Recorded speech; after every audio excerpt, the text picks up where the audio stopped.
인도교회는 계속해서 신앙적인 부작용으로 너희 가운데 3절에 그러잖아요. 시기와 분쟁이 있었다. 그러니까 바울파, 게바파, 아볼로파, 그리스도파. 그러니까 신앙이 자신들은 신령한 사람이고 신앙적으로 매우 깊은 경지에 있다고 하는데 자꾸 시기 또한 분쟁이 일어나고 있다면은 분명히 기독교 복음을 바르게 이해하고 있는가, 기독교 복음을 바르게 실천하고 있는가를 고민해 봐야 되잖아요. 그러니까 오늘 본문은 뭐라 하냐면 이러한 시기와 분쟁이란 육신에 속한 어린 아이 신앙 또는 단단한 밥을 먹지 못한 젖먹이 신앙. 그러니까 신앙이 미숙하게 되면은 시기와 분쟁이 일어난다는 거예요. 그래서 우리 2절이 그러잖아요. 내가 너희를 젖으로 먹이고 밥으로 아니하노니 이는 너희가 감당하지 못하였습니다. 너희가 아직 지금도 못하리라. 그러면서 1절에도 그런 말씀을 하지 않습니까? 1절에도 형제들아 내가 신령한 자들을 대함과 같이 너희에게 말할 수 없어서 육신에 속한 자 그리스도 안에서 어린아이들을 대함과 같이 대한다. 그러니까 육신에 속한다라는 것은 헬라어로 푸시카코스라 그래요. 다시 말하면은 자연적인 본성에 지배받는 거예요. 본성적인 것. 어린아이는 뭡니까? 어린아이는 지각도 없잖아요. 또 말씀도 듣지 못했잖아요. 그러니까 오늘 본문에 육신에 속한 자란 그런 뜻을 가지고 있다는 거예요. 자연적 본능에 지배당했다는 것이죠. 그러니까 어린아이들은 자기밖에 모르잖아요. 어린아이들은 미래를 볼 수 없잖아요. 어린아이들은 고난을 극복할 만한 그런 자유와 책임이 없잖아요. 어린아이 특징이. 그래서 오늘 본문에도 너희들을 신령한 자같이 대하지 않고 그리스도 안에서 육신에 속한 자, 그 육신에 속한 자는 곧 어린아이, 이렇게 같은 동격으로 말씀을 하고 있는 것입니다. 그러니까 신앙의 수준이 육신에 속한 자, 육신에 속한 자는 뭐라고요? 어린아이 신앙이라는 거예요. 본성에 지배당한 자를 뭐란다고요? 육신에 속한 자, 어린아이라는 거예요. 그러니까 미숙한 자처럼 대할 수밖에 없다는 거예요. 왜? 아직은 어린아이니까. 아직은 본성에 끌려다니니까 신령한 자로 대할 수 없다는 거예요. 말씀을 증거하다 보면은 쉽게 전해야 된다는 말이 맞아요. 그렇다 해서 또 너무 쉽게 전하면은 맨날 우리가 그러잖아요. 수학을 배울 때 사칙 연산을 배우고 나면은 방정식과 함수를 배운 것처럼 맨날 덧셈 뺄셈만 배울 수 없잖아요. 그런 것처럼 이 말씀을 듣는 과의 관계 속에서도 전하는 자가 어디 수준에 맞출 것이냐 이런 이제 안타까움이 있죠. 그럼 우리가 그 선생님들의 얘기를 들어보면은 대개 선생님들은 좀 이제 수를 높은 수준에 끌고 간다고 그래요. 그 학원 선생님 말 들어보면은 그 점수 낮은 아이의 수준에 놓고 수업을 할 수 없다는 거예요. 그래 이제 교회는 같이 가야 되기 때문에 물론 이제 어린아이 수준에 맞춰야죠. 그러나 그렇다 해서 맨날 어린아이 수준에 맞출 수 없다는 거예요. 그래서 믿음이 성장해야 되는데 오늘 이제 고린도 교회 같은 경우는 이러한 시기와 분쟁이 일어난 것은 여전히 육신에 속한 자, 또한 젖먹이 같은 신앙, 어린아이 신앙 이렇게 비교를 하고 있습니다. 그래서 3절에도 너희는 아직도 육신에 속한 자로다. 너희 가운데 시기와 분쟁이 있으니. 그러니까 육신에 속한 자들은 시기와 분쟁이 있다는 거예요. 그 육신에 속한 자는 뭐라 했어요? 본성에 끌려다니는 어린아이 신앙이라는 거예요. 그러니까 이 시기와 분쟁이 있다는 어찌 육신에 속하여 사람을 따라 행함이 아니리요. 그러니까 교회 시기와 있고 교회 분쟁이 있다는 것은 어린아이처럼 육신에 속하여 육신에 따라 행함의 결과라는 것입니다. 그래서 결국 이 오늘 본문이 그러면 이 사도 바울을 통해서 하나님께서 말씀하고 있는 육신에 속한 자, 젖먹이 신앙, 미성숙을 말한다는 것은 너희들이 옳다 틀렸다가 아니라는 거예요. 지금 책망하고 있는 내용이 아니에요. 그러니까 너희들이 아직 육신에 속한 자다. 너희들이 어린 아이 같은 신앙이다. 너희들에게 신령한 것을 말할 수 없다. 이 말은 뭐냐면은 책망의 문제가 아니라 빨리 신앙이 성숙해야 된다는 거예요. 믿음이 성숙해야 된다는 것입니다.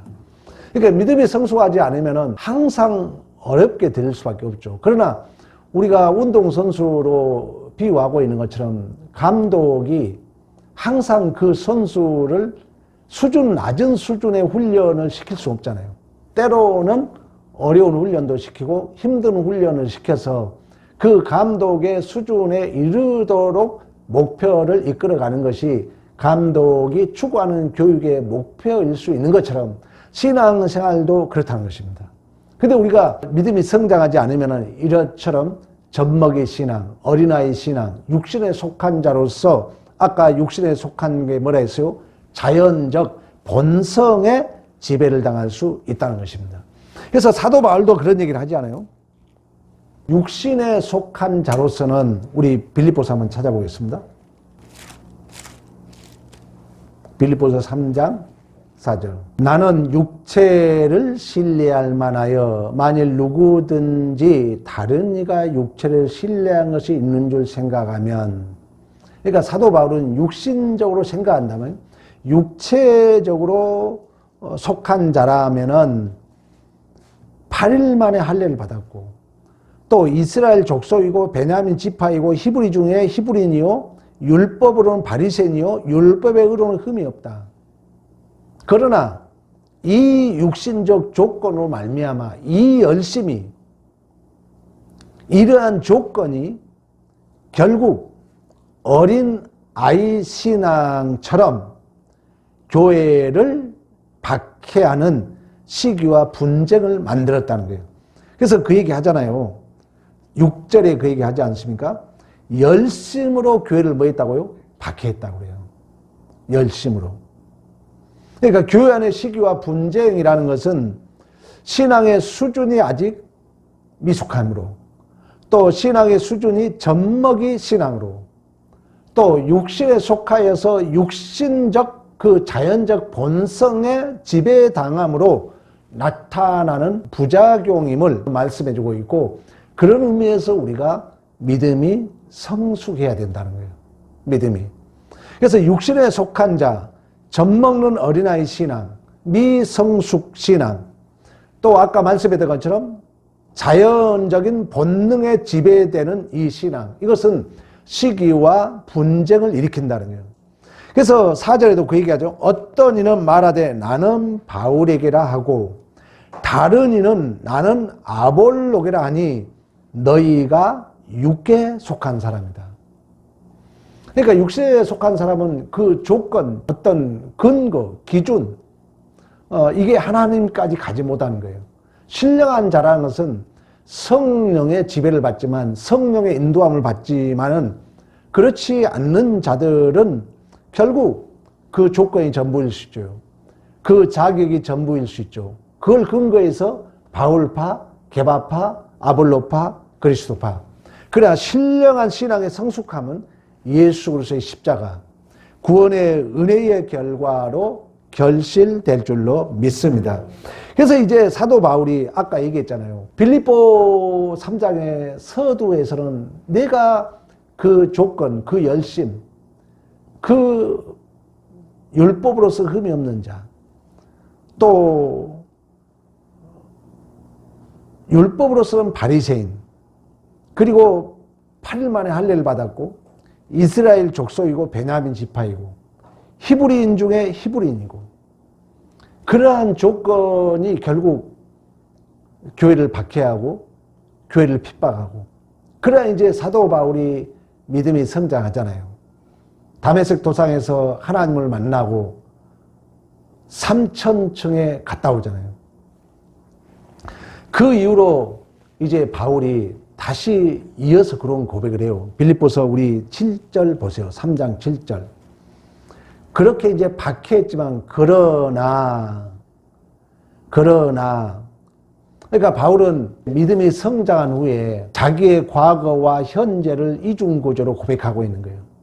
내가 믿음이 없었을 때는 내가 하나님을 바로 알지 못했을 때는 나의 조건이 오히려 교회를 분쟁으로 이끌었다는 거예요. 오히려 교회를 핍박했다는 거예요. 오히려 교회를 박해했다는 거예요. 6절에 그랬잖아요. 그러나 이제 하나님을 알고 나니까, 그러나 내가 믿음이 성장하고 나니까 그 모든 것을 누구를 위하여? 예수 그리스도를 위하여. 7절 이하에 그러잖아요. 그러나 무엇이든지 내게 유익한 것을 이제 예수를 위하여. 그러니까 믿음이 신령하지 않았을 때는, 육신에 속한 자는, 젖먹이 신앙은, 어린아이 신앙은 그 조건, 그 자격, 그 보이는 게 전부였다는 거죠. 본성에 지배당했다 그랬잖아요. 그러나 신령한 자는, 믿음이 성장한 자는, 믿음이 성숙한 자는 그렇지 않다는 거예요. 그래서 바울이 그러나 무엇이든지 내게 유익한 것은 누굴 위하여? 그리스도를 위하여. 믿음이 성장한다는 것은 이제 신령한 자라는 건 뭡니까? 성령의 지배를 받았잖아요.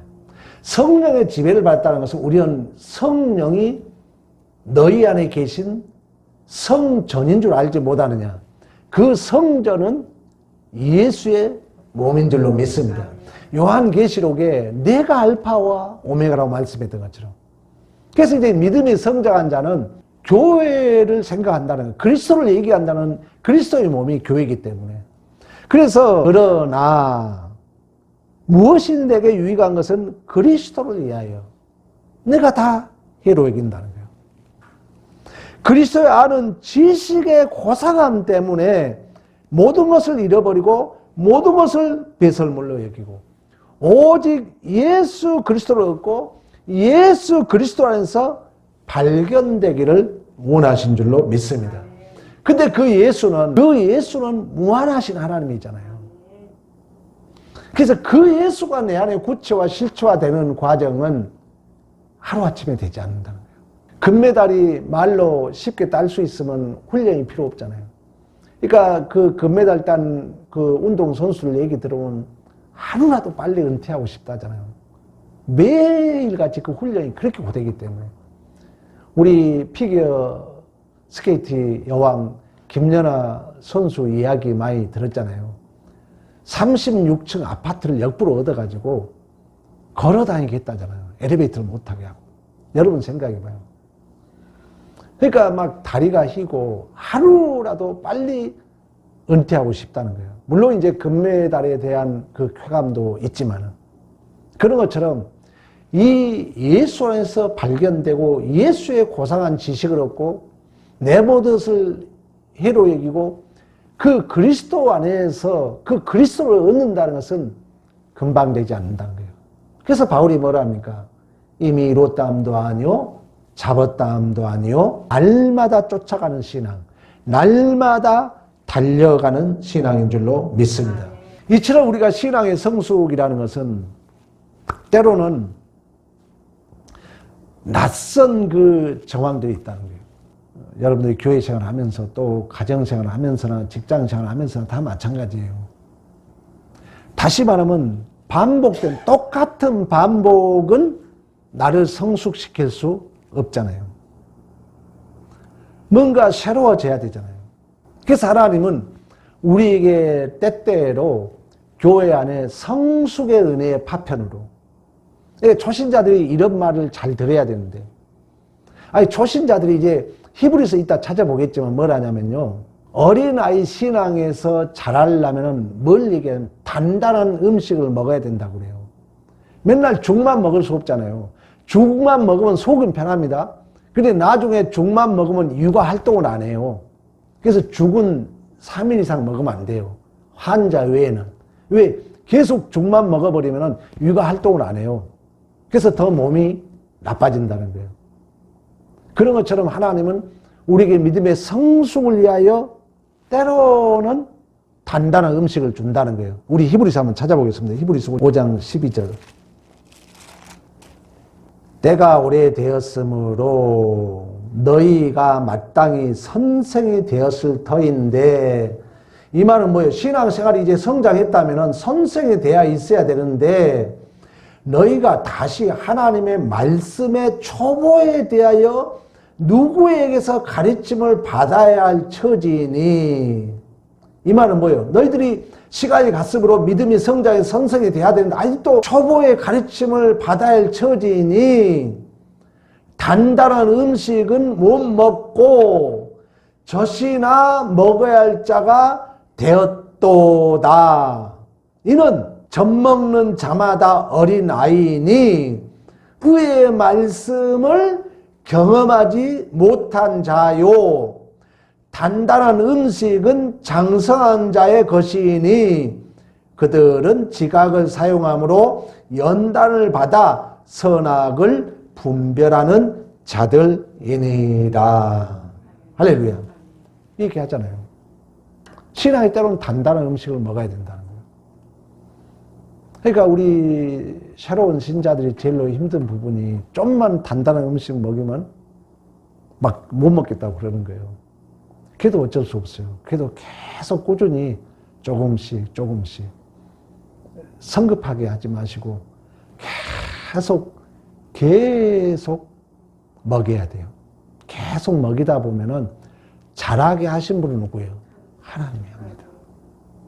아볼로는 씹었고 나는 물을 주었지만 자라게 하신 분은 하나님이 하는 거예요.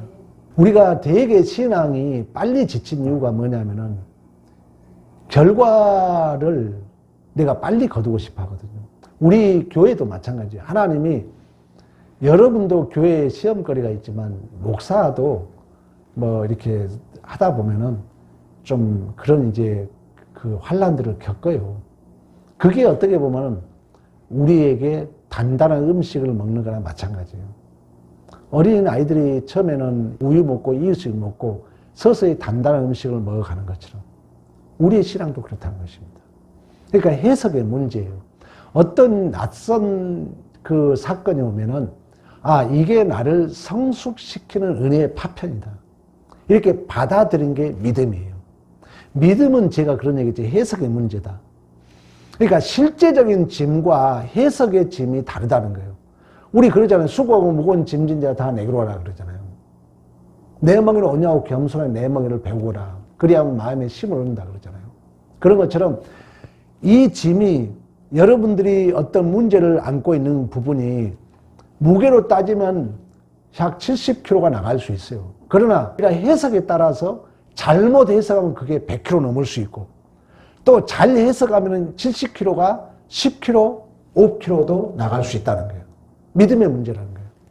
그래서 오늘 본문에도 이 초보적인 신앙, 젖먹이 신앙, 어린아이 신앙 이걸 지금 히브리서는 뭐라면 시간이 갔으면 너희들이 선생이 되어 있어야 되는데 아직도 너희들이 가르침을 받고 있느냐?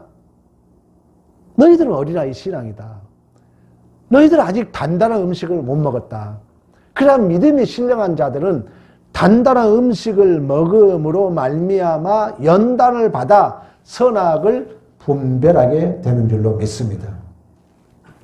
그러니까 하나님은 로마서 5장에 뭐랍니까? 예수 그리스도 안에서 즐거워하라 그래요. 환난 중에 즐거워하라. 그러나 뭐라고 그래요? 이뿐만 아니라. 왜? 하나님이 우리를 성숙시켜야 되기 때문에. 하나님이 우리 창세기 공부했잖아요.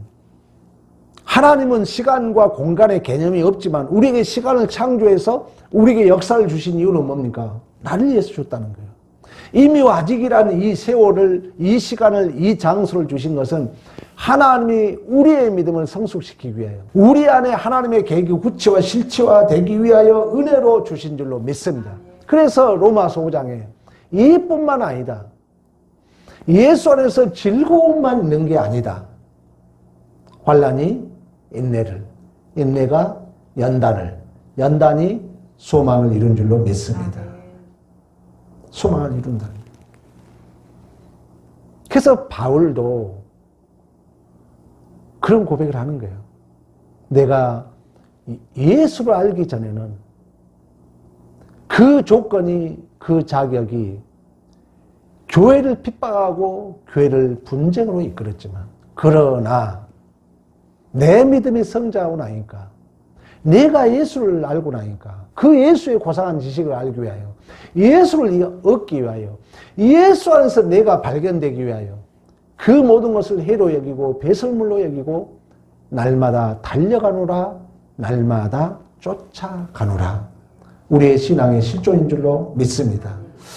이처럼 신령한 자의 믿음의 성숙은 시기와 분쟁이 없는 예수 그리스도 안에서, 예수는 우리의 존재를 얘기해요. 왜? 우리는 예수와 한 몸이기 때문에. 성전이라는 것은 예수와 우리와의 묶여있는, 또 하나님이 내 안에 있는, 그러니까 성령이 내 안에 있단 말은 또 다른 말로 말하면 지금 예수는 어디 계세요? 하나님 우편에. 성령이 그 예수와 나를 이렇게 하나로 묶고 있다는 거예요. 그래서 교회를 얘기할 때 예수가 교회의 머리고 우리는 교회의 몸이라고 얘기하잖아요.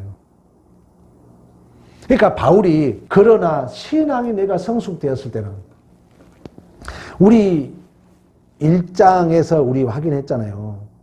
바울이 뭐라 했습니까?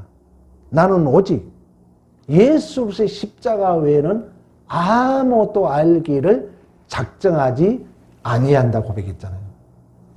그러니까 이처럼 신령한 자의 믿음의 성숙은 시기와 분쟁이 없는 예수 그리스도 안에서 한몸된 사랑의 공동체인 줄로 믿습니다. 그래서 고린도전서 1장 하나님의 뜻에 따라 1장 1절 예수 그리스도의 사도로 부름을 받는 바울, 또 2절 고린도에 있는 하나님의 교회 곧 그리스도 안에서 거룩하여지고 성도라 부르심을 받은 자들, 각처에서 우리 주 곧 그들과 우리의 주 대신 예수 그리스도 이름을 부름을 받는 모든 자들, 또 3절 하나님 우리 아버지와 주 예수 그리스도로부터 은혜와 평강이 있길 원하노라.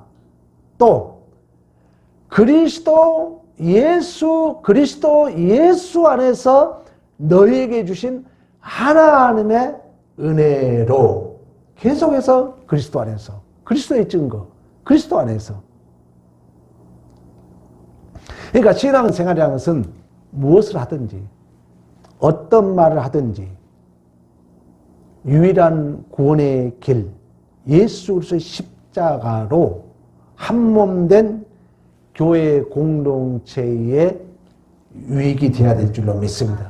그 의도가 시기와 분쟁으로 가면은 어린아이 신앙이라는 거예요. 육신에 속한 자라는 거예요. 젖먹이 신앙이라는 거예요.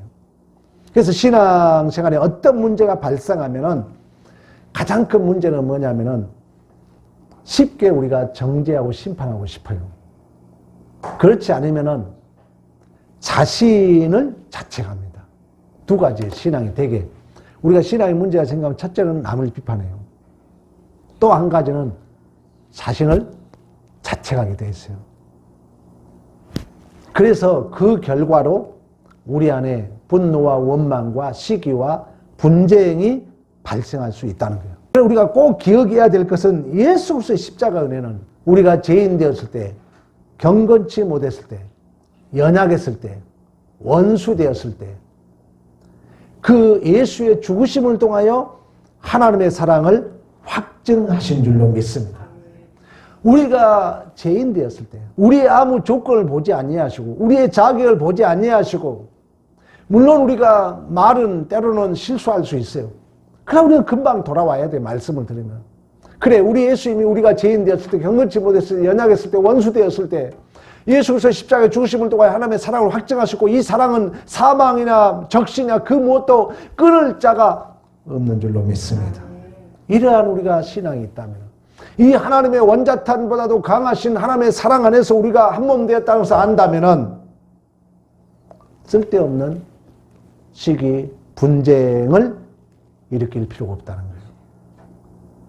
교회라는 것은 예수 그리스도 안에서 성령의 유체로 하나님이 우리의 아버지 되시며 우리는 자녀 되시며 어린 양의 혼인잔치와 같다고 말씀하고 있는 것처럼 그 주님은 우리의 신랑 되시며 우리는 신부 되는 줄로 믿습니다.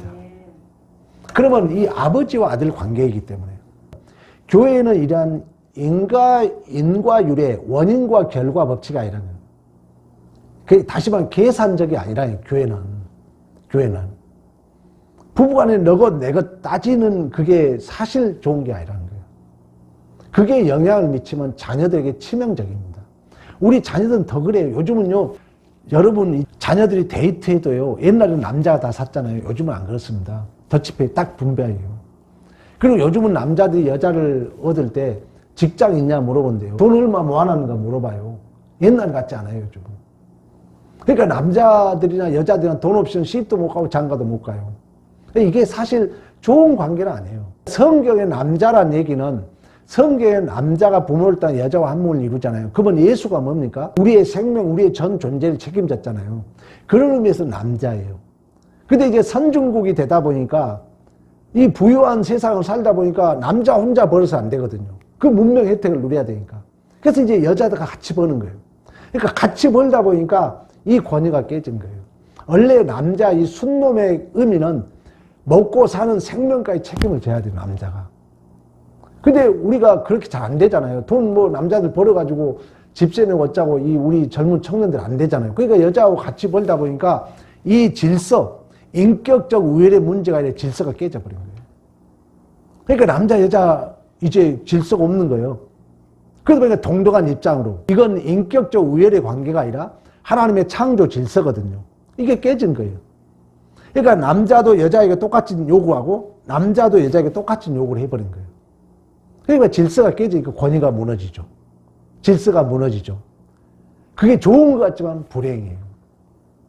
불행이라고요. 그러니까 이제 장가 안 가는 거예요. 시집 안 가는 거예요. 그러니까 이제 인구 문제가 심각해지는 거예요.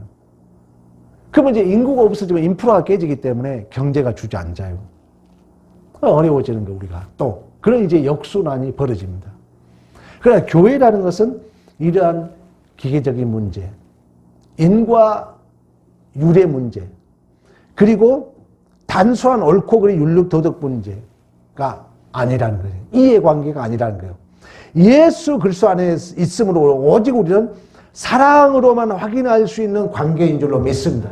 그래서 우리는 교회에서도 서로 사랑한다는 말에 상대 입장에 서주고 우리 가정에서도 마찬가지입니다. 항상 그래도 여러분 내 아내의 입장 먼저. 그래서 우리 갈라디아서 한번 찾아보고 마치겠습니다. 갈라디아서 6장. 갈라디아서 6장 1절에서 5절까지 제가 한 절, 여러분들이 한 절. 형제들아, 사람이 만일 무슨 범죄한 일이 드러나거든 신령한 너희는 온유한 심령으로 그러한 자를 바로잡고 너 자신을 살펴보아 너도 시험 받을까 두려워하라.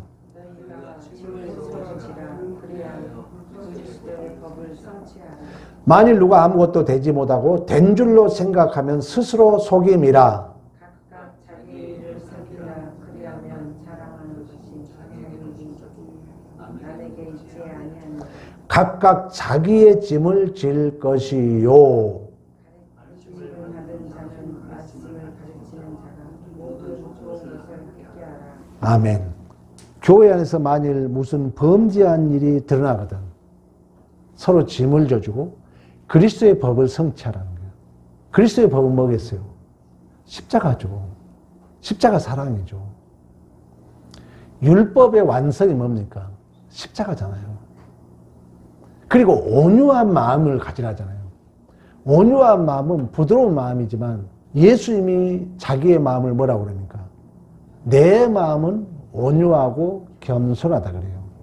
온유하고 겸손한 마음은 끝까지 고난이 있지만 그 십자가를 지는 마음입니다.